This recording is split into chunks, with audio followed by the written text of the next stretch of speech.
Hi everyone.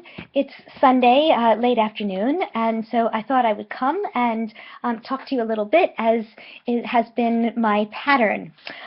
So we are moving into week 5, and like the majority of the odd weeks in the semester, 1, 3, and now 5, this is a reading week. Almost an entirely reading week, but there's a little twist here. There's one required reading this week, and it's from Mark Bekoff's The Emotional Lives of Animals, and it's the chapter that is titled The Case for Animal Emotions and Why They Matter. And there are 2 recommended readings, one additional reading by Bekoff in the same book, Beastly Passions, What Animals Feel, and an exceptionally beautiful essay co-written by 2 animal behaviorists, Masson and McCarthy, titled Grief, Sadness, and the Bones of Elephants. That last article, the McCarthy and Masson article, is on our website, on our Moodle site, as a PDF file. So if you're looking for it and you can't find it, just scroll to week 5 and you'll see it there. To me, it's really one of the most compelling readings that we'll do this term. And so although it's only a recommended reading, I hope that most of you will have the chance to read it. Now, in addition to the reading assignments for the week, there is one writing exercise, the CritterCam exercise. And this is a one-time assignment, but you are allowed to repeat this assignment for extra credit, provided, obviously, that you do it seriously and well.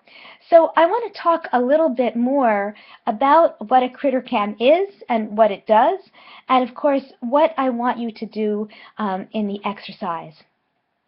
Probably all of us have watched nature programs on television where we see various animals, whatever they might be, dolphins or tigers or bears, whatever they are, and we've watched them perhaps in their natural habitat.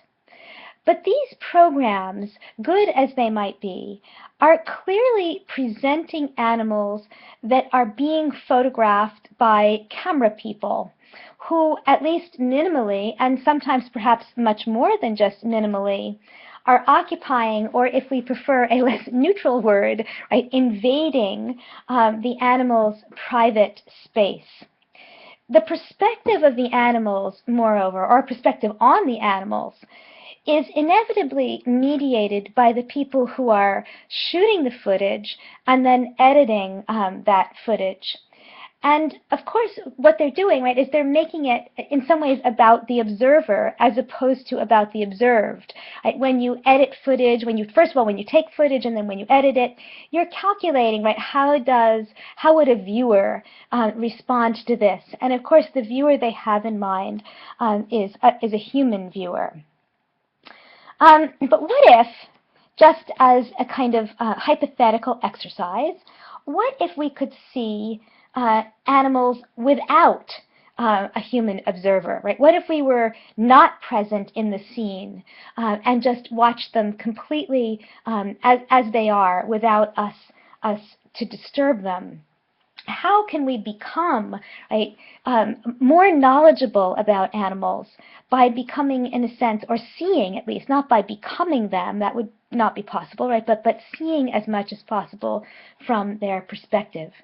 And one answer to that question, albeit a rudimentary one and a limited one, is to use CritterCam technology. So the CritterCam was first imagined in the 1980s, in 1986, and it was a marine biologist by the name of Greg Marshall who thought of it. And he thought of it when he was diving off the coast of Belize. And during his dive, he encountered a shark, and that was the animal that he was trying to study. And the shark approached him. He saw it very, very quickly, and then it vanished below the level of the sea, and he couldn't find it. But in the few seconds that Marshall was able to view the shark, he noticed that on the belly of the shark there was a little fish. a remora fish. And when he saw that remora fish kind of stuck to the belly of the shark, he had an epiphany. And he thought to himself, what would happen if I were able to place a camera in the space where the remora fish was attached, right? Rather than the remora fish, what if a camera was there and I could observe that shark's behavior for long periods of time without actually disturbing the shark at all? And so with this in mind, with this model in mind, and with this experience in mind, he built the first critter cam, a kind of prototype of the critter cam. And he deployed it not on a shark, right, but on a sea turtle in 1987. And it was a little bit easier with the sea turtle because he could observe it for a longer period of time. And one of the important things that he observed was that when he attached the critter cam to the sea turtle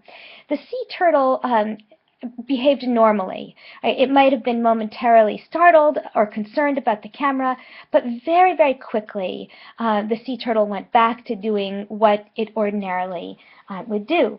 And he had his first piece of evidence then that this kind of system had potential as a research tool, right? That it was not going to alter the animal's behavior in ways that made it not a good tool to find out more about animal behavior. So once attached to the animal, right, the critter cam captures a lot of things. Right? It captures images, right? So it captures video, but it also captures sound, and it captures all kinds of information about an animal's ecology, environment, and behavior. The prototype that Greg Marshall made of the critter cam was then extensively developed, researched and developed by people at National Geographic. And they built sort of much, much more sophisticated kinds of critter cams and have been using them in the last decade, more than a decade, right, a couple of decades. And to date, 50 species of sharks, numerous sea turtles, whales, seals, and penguins have been studied using National Geographic critter cams. And very recently, they also began a program not based on in the sea, but a terrestrial land-based program where they've now been researching lions, hyenas, and grizzly bears. Now, nothing is perfect, and I will be the first to say that I think the critter cam is not a perfect piece of technology. Attaching a camera, however gently one does it, is still an act of mediation by a person, a kind of disturbance, and we can't discount that entirely. But we do know, right, that as people use the technology more and more, they're getting better and better at attaching the technology to the animals. They're being as minimally invasive as possible.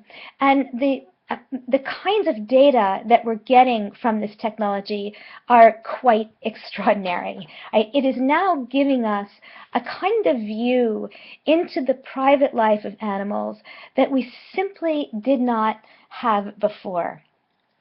So by allowing us this kind of animal's view of their habitat, their ecology, right, their entire ecosystem, critter cams can help us learn many things. They can certainly teach us about how animals use their environment, how they feed, right, how they interact with animals of the same species, right, how they interact with animals of different species, how they communicate, how they mate, right, how they travel, and how far, right, what are their ranges of these animals. And also, why? Right? We can begin to study patterns of behavior and to speculate about why various species do the kinds of things that they do. And perhaps, right, as we get more and more information on animal species, we can also figure out how to protect them more efficiently, right? How to be better protectors of them in the end. So CritterCam technology has also sparked unbelievable collaborations worldwide. Biologists in one place can talk to biologists across the world.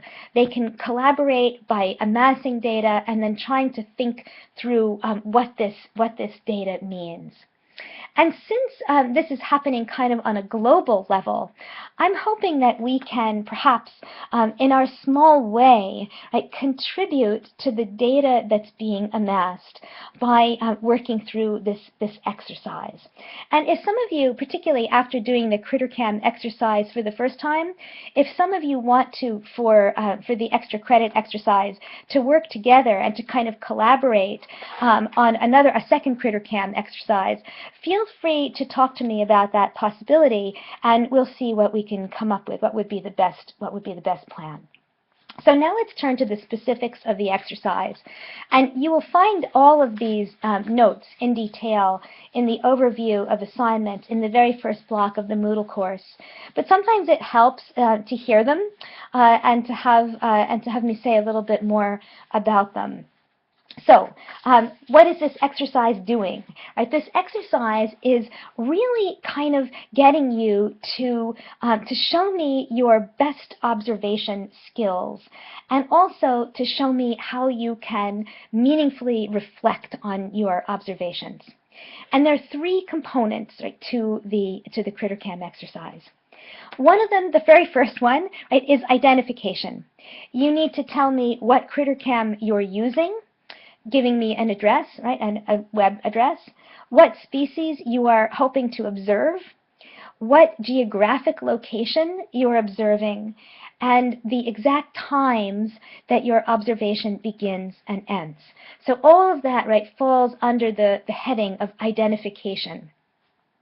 Then you need to give me timed observation notes. You're going to observe, right, the CritterCam for 60 minutes, at least 60 minutes. Right? It sounds like a long time, but it may seem like a very short time when you think about how long experiments actually take to really get going, and how many observations a scientist would have to engage in before sifting through that data and making any sort of suggestions about what it might mean. 60 minutes is really a very, very short time. But you're going to do this for at least 60 minutes. And during that 60-minute period, right, you're going to record every time you make an observation. And if I were you, right, I'd try to make an observation at least every 5 minutes. So if you're onto this second part of the CritterCam exercise, right, you've identified what you're doing, what CritterCam you're looking at, the species you're hoping to observe, the geographical location where you are, and the time you begin the experiment. The next part is going to look very much like a scientific grid. Right? You're going to have, let's say you begin at 12 o'clock, 12 noon. You're going to have 12 p.m., right? And that's the starting point. 12:05, right, you make your first observation. In these timed observation notes, I want you to record what you see and hear, anything, right, anything that you can deduce from the CritterCam, right, in as detailed a way as possible. When you take these notes, I want you to focus very much on the quantitative kinds of data that you are going to be using, right, and very specific observations. This is not the place for reflection, right? This is the moment where you are telling me sort of blow by blow what you see and recording it as clearly, specifically, and particularly, right, as possible. Remember that in an hour's observation, right, you may never see the animal you'd hoped to see. Right? The CritterCam, especially if the animal is wearing it, right, that means that we're not seeing it, we're seeing from its perspective. So if it's not necessarily interacting with other species, then we may not see the species. But that doesn't mean that there isn't anything to say. Right? What that does is to challenge us to look into the environment of that creature and record as much as we can about it. What do you see? What do you hear? Is there movement? Where is the movement? Is it on the ground? Is it in the air? Right? Is it underwater, depending on what kind of CritterCam site you're using? if you see an animal, if you're lucky enough to see one, describe how it interacts with its environment in as much detail as possible. So that is the second component, right? This list of timed observations. And then the third part of the CritterCam exercise is the reflective part, the reflection and interpretation. What do you make of what you see? Right? What kinds of questions does the data suggest to you? What kinds of very preliminary conclusions does the data suggest? And also, what was it like? Right? What was this exercise like for the observer? How does your perspective about the natural world change when you see it from the perspective of an animal wearing a CritterCam? What might we not be able to tell from the CritterCam observations? Right? We're not, unfortunately, we don't have the kind of access to the CritterCam data that the researchers themselves have. Right? When they retrieve the CritterCams, they can tell us many more things about the environment based on temperature and water depth and anything like that. Right? We're just kind of seeing and hearing. But what do we know, and what are we aware of, and what can't we know from this observational experience? This exercise is graded on a 10-point scale. The identification part of the exercise, relatively minor, right, just very kind of simple information, is 1 point. The timed observation notes will be worth 4 points. And then the reflections, perhaps the most important part, right? How do we deal with the data that we collect? That is worth 5 points. I think this is going to be a really interesting experience for you. And I'm very, very interested to see the range of CritterCams that you use and also the kinds of data that you present here. I'm very, very excited. So just keep in mind 2 things, right? That when you're making your timed observations, they should be objective, right? Tell me what you see, what you hear, anything you can say objectively. Then, when you go to the reflective part of the exercise, you can think about the objective data in a subjective way. You can admit that, right? Because that's what we do with data. Data itself may be objective, but it's not entirely possible to be a completely objective reflector. Right? We're always bringing something, right, to our experience of reflection.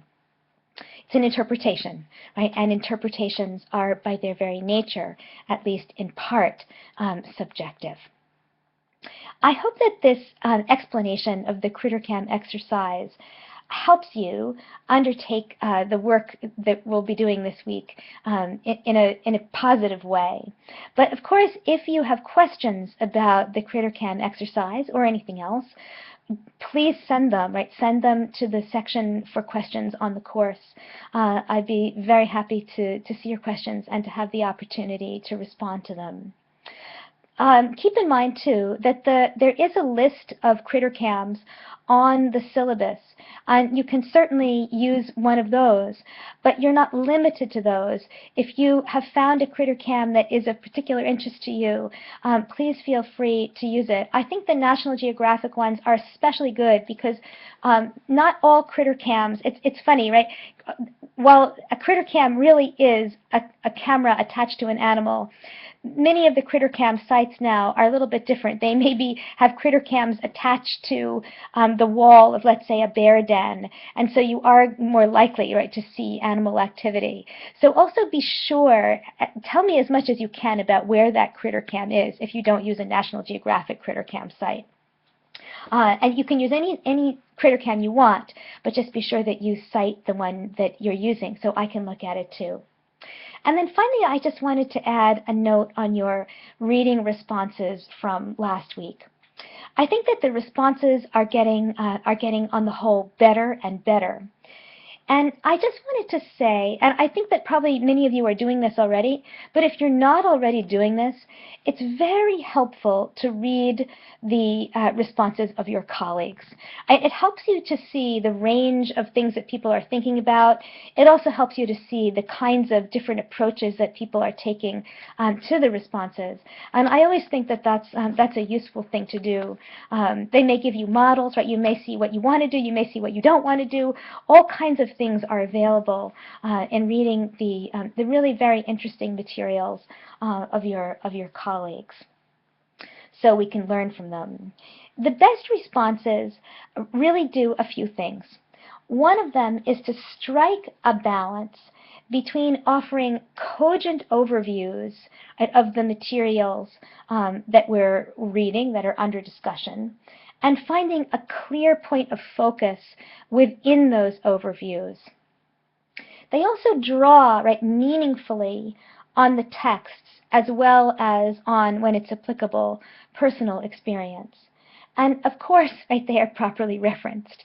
So if you keep those qualities in mind, I think that the responses will continue to develop and continue to be to get even finer and finer.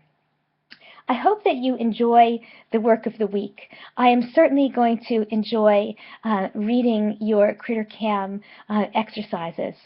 And until then, take care, and I look forward to responding to your CritterCams. All the best. Bye.